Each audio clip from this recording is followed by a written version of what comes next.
Se o rock se tornou uma das joias da coroa britânica, foi no bairro do Sorro que o gênero foi polido. Dos Rolling Stones a David Bowie, do Arctic Monkeys a Band of Skulls, essa galera toda brilhou aqui primeiro, antes de ser exportada para o mundo. Existe um lugar mitológico no coração do Sorro que mantém o Sorro no coração de músicos e fãs. Hoje você vai conhecer a loja Sister Ray. My name is Phil. I'm the owner of Sister Ray Records in Soho, London, and we've been here since the mid-80s, and we sell vinyl, we sell CDs, but we really like selling vinyl a lot more than we like selling CDs.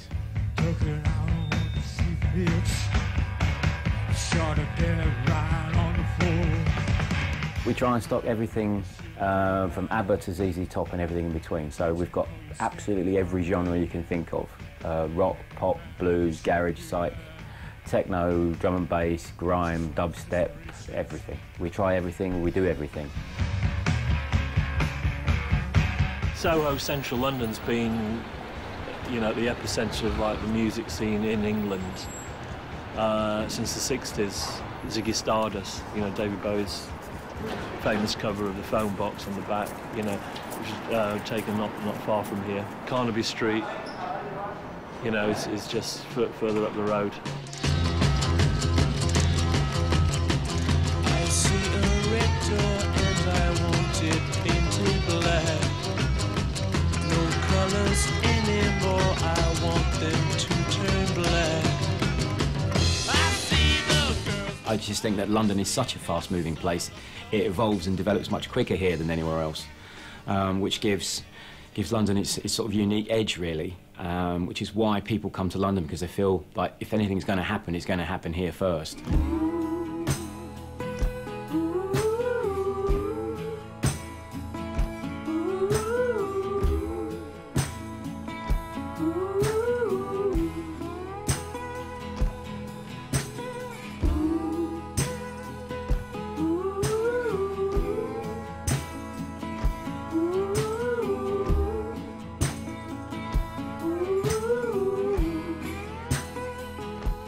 Record shops are really nice when you just go there aimlessly to browse around.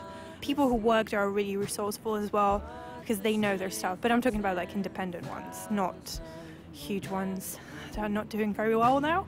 We're just like a razor blade, you carve me half and half.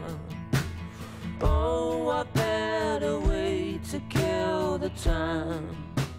In-store gigs are a really good way because they're free. You're really close to the band as well. If you want to take pictures, you can take pictures. You don't need a pass. It's really good. Well, if you dance and you're a dancer, the devil takes care of his own.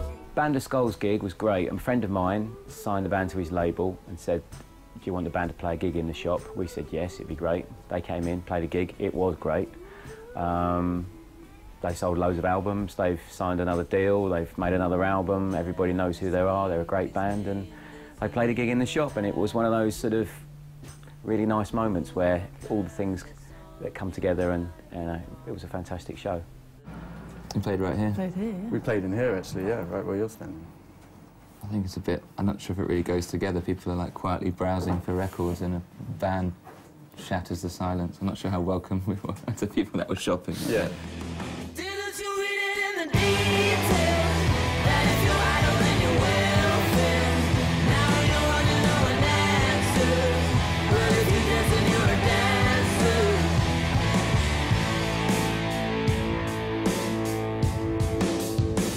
Takes care of his own. I really liked them at the time. I never got bored of them because they were always good, and they're a really good live, and it matters because then you feel like the success is well deserved. Do you dare to speak his name? There's evil at the root. Cruel or kind, it's on your mind. Go on and give the dice a roll. I think we were, our first record had come out, hadn't it? Yeah. Yeah, so we really started from zero, really, and we just played a lot of shows, and any chance to play a gig and promote our record we did, and this shop is very famous in London. So it was one of those things where it's a kind of rite of passage to do these things. So you are kind of being added to the history of the place. So it's nice to do. Oh, you have a picture, a reminder. Oh no. Oh, there we are. Look at that. She grew up in a nice neighborhood, but it didn't do her no good, 'cause she's just a sum of her influence, and I can't tell you the difference by the cracked windscreen on her car. Something is telling you don't know how lucky you are. You're just like the rest of those girls. They're all dead by diamonds and dead by diamonds and dead by diamonds and dead by diamonds and pearls. Dead by diamonds and pearls. Yeah, it was good. We're much louder now, I think. Probably just have too much equipment to get in here now.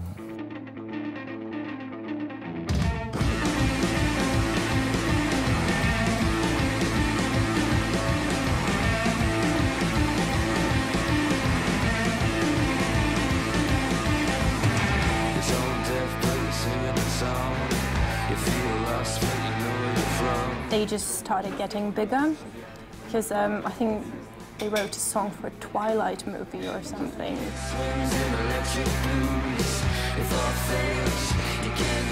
We try and catch them before they get to that level and say to people, look, you know, you come and see this band here. The next time they'll be playing, you might have to go and see them at the Brixton Academy, which is 4,000 capacity.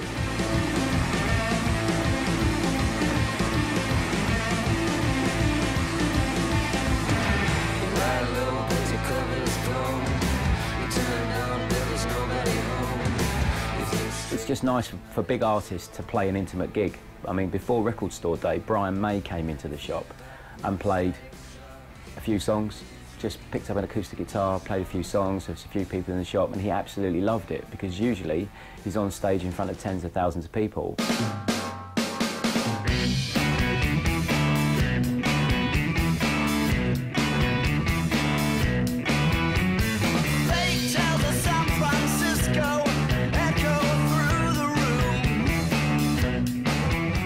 Arctic Monkeys, they got in touch with us, they had a record, they didn't really know what to do with it, they had some distribution, they asked us to put it on our mailing list and our website. We did, we quickly sold hundreds of it, they gave most of the pressing to us, and before you could say Arctic Monkeys again, they'd all gone, and the Arctic Monkeys went on to be absolute megastars.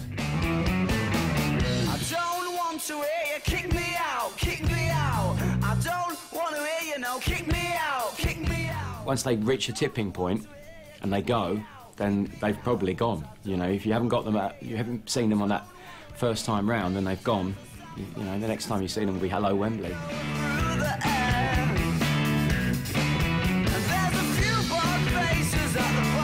I then started photographing bands in sort of Manchester, you know, Manchester music scene, working for Factory Records. And just at the time when the Stone Roses and Happy Mondays were happening, you know, became involved in sort of doing album covers. And then, come '93, Oasis happened. Need a little time to wake up. Need a little time to wake up, wake up. Need a little time to wake up. Need a little time to rest your mind. You know you should, so I guess you might as well. What's the story, morning glory? Well, Yeah, this is Sister Ray, the Sister Ray record shop, independent record store featured here, and they were obviously made up when they found out that they were going to be on the cover to Morning Glory.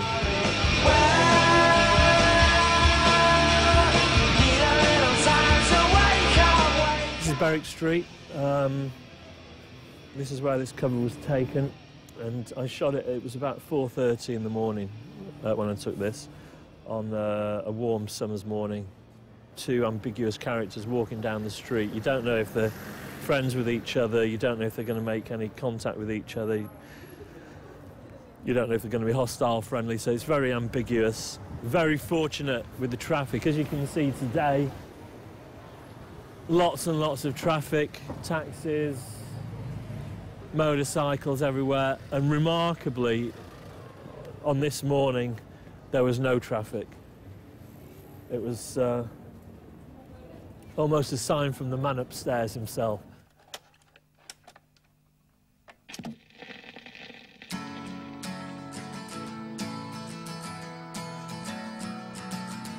Today is gonna be the day that they're gonna throw it back to you. The cover to Wonderwall, Noel had said, you know, it's a love song, and, you know, he had this idea of photographing a woman inside a picture frame. And I'm thinking to myself, I don't know, that looks a bit chocolate box. So, you know, I mentioned it to Liam, you should be on the cover. And he said, you know what, I totally agree. And I just got him to stand and just got it all lined up. And I thought, yeah, that was a pretty cool picture. And then a couple of minutes later, I heard this sort of shouting coming from the roadside. I thought, oh, God, you know, who's that now? And I looked round again, and it's like Noel Gallagher. All the roads we have to walk are winding. I couldn't believe that remarkable coincidence. Anyway, he got out of the cab. You know, what the hell is going off, you know? And I'm saying, it's, you know, we're shooting the cover to Wonderwall. And he said, what, with our fucking kid on it? Wonderwall, it's a love song, it's about a woman. There's no way our kid is going to be on that cover. You're all wasting your time.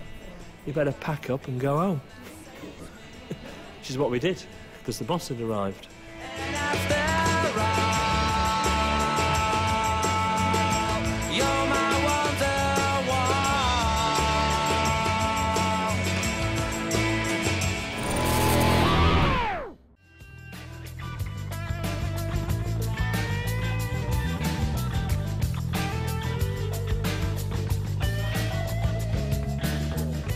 Soho is the greatest place in London for a record shop. Because it's in the middle of Soho and we get so many different people through, and it's from all over the world. People like visiting Soho, they like coming to Soho. They think, you know, there's lots of music happening in Soho, lots of music shops, lots of guitar shops, lots of record shops, lots of clubs, lots of pubs. Great place to have a shop. Sometimes people ask for very obscure things and it's really difficult to help them. Like certain pressings of a really obscure record.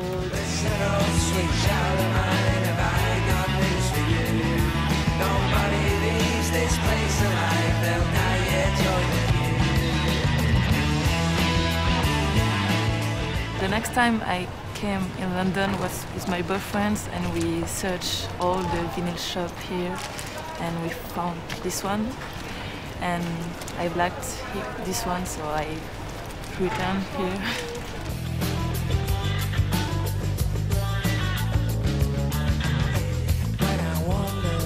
I've come from out the area because I'd heard about it online, a bit of word of mouth as well.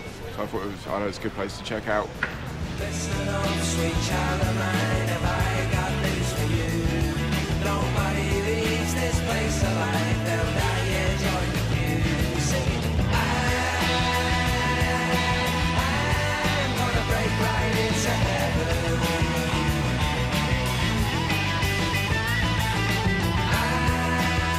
It's like a music mecca, like you have all of these different bands. It feels like you'd be in one for hours. place. Yeah, you could be for hours. Yeah, I think you were here like for maybe 1.5. Yeah, it felt like that in a way. And we were just supposed to pass through. Yeah.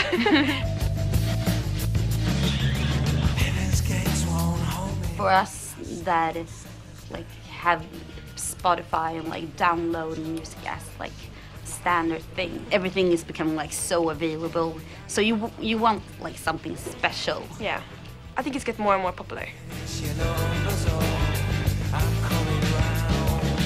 Listen up, sweet child of mine, have I got news for you? Nobody leaves this place alive, they'll die here, join the queue. Sing it. I just like coming here because you always find new things. You you know, things that you've heard maybe on YouTube a while ago. You come here, you recognize the name again of a band, and you look at the albums, and it's just a cool way of exploring and finding new things. Yeah, it was just really cool, but I spent way too much money, unfortunately.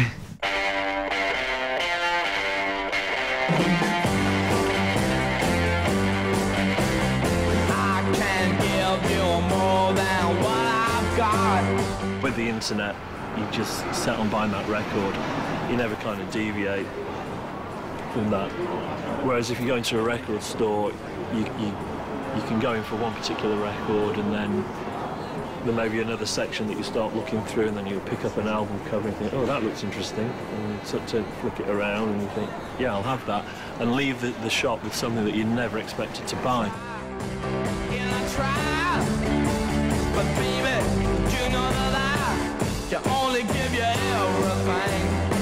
I really want to have a Pink Floyd CD, but then I came here, it's like I saw so much that I wanted.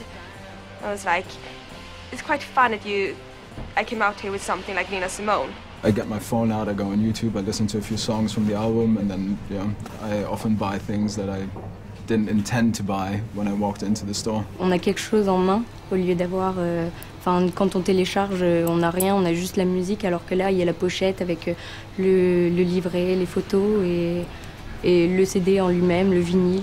C'est plus agréable. You leave the shop and you've got it straight away. You go home and you don't have to wait like 3 days for a delivery or whatever.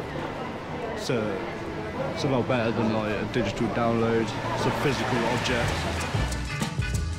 I get like sometimes jealous at my parents. They have like all these albums and they have like all this, this physical stuff there that I can go through, but what are my children gonna do? Gonna like go through my playlists on Spotify.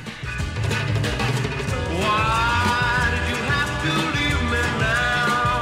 I said, baby, I really need you now.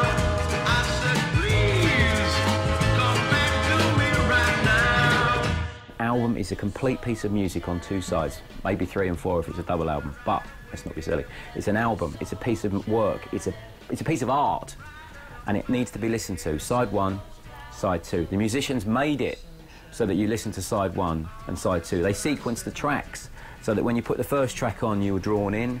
When you got to the last track on side 1, you wanted to go to side 2. And when you finish it, you put it back in the sleeve and you think, wow, that's an album. Sleep at night, yeah, don't you know that I've lost my appetite? I said, yes, I really need you now.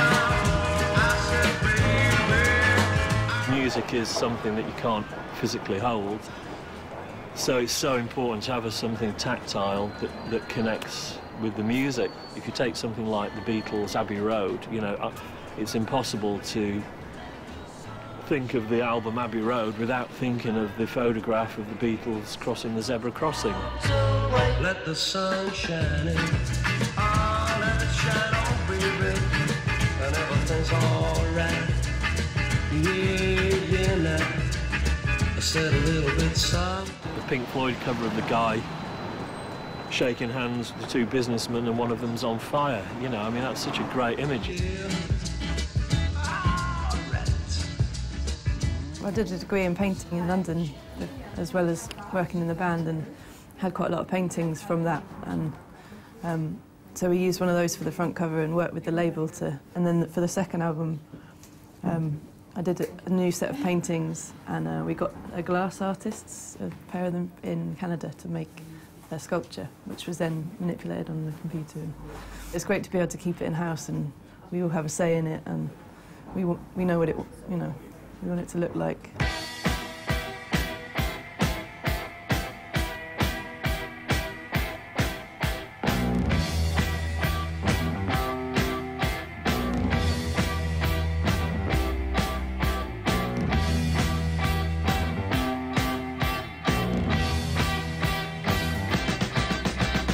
London calling through the faraway towns. Now war is declared and battle come down.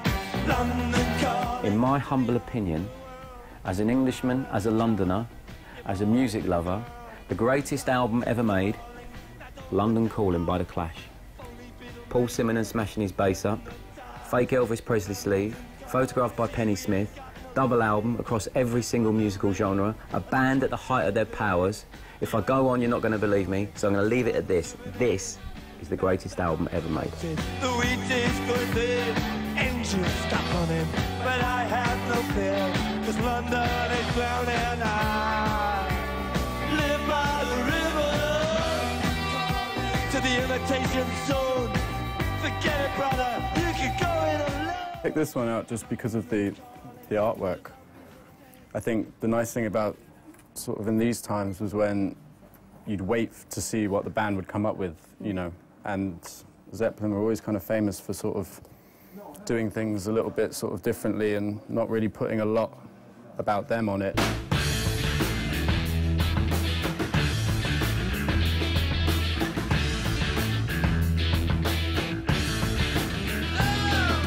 The new David Bowie record just came out, so that's kind of amazing. Yeah. Yeah, the artwork, everything, he's just kind of hit the world by storm, hasn't he, and got everyone talking about him again in a brilliant way. So, Yeah, contemporary, there you go. Yeah, It's true. completely. He's probably the only one who's, yeah, right now currently being really brave, isn't he? It just seems like he's gone right in there, isn't he?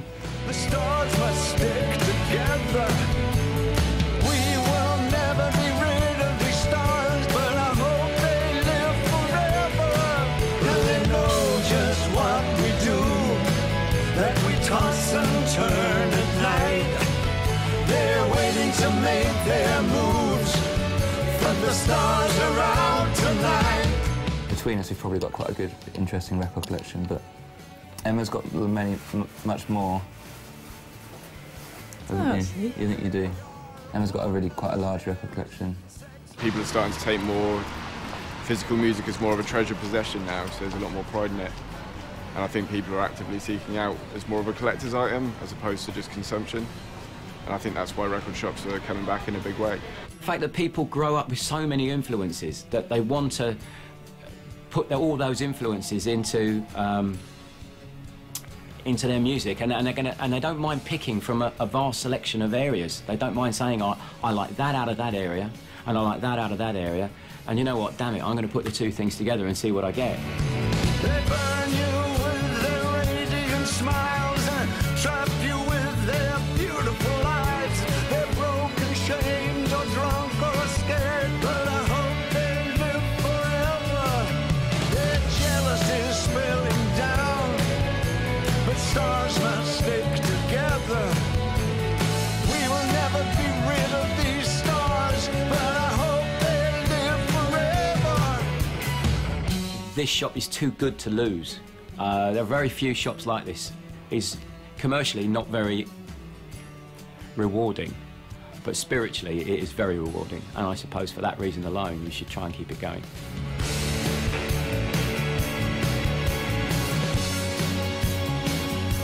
O culto do long play turbinou não só os negócios na Sister Ray, como também deu origem a festas dedicadas ao vinil em toda a Grã-Bretanha. Tipo essa, em que cada convidado traz os vinis que quiser e tem direito a tocar 4 músicas. Rola de tudo nessas picapes.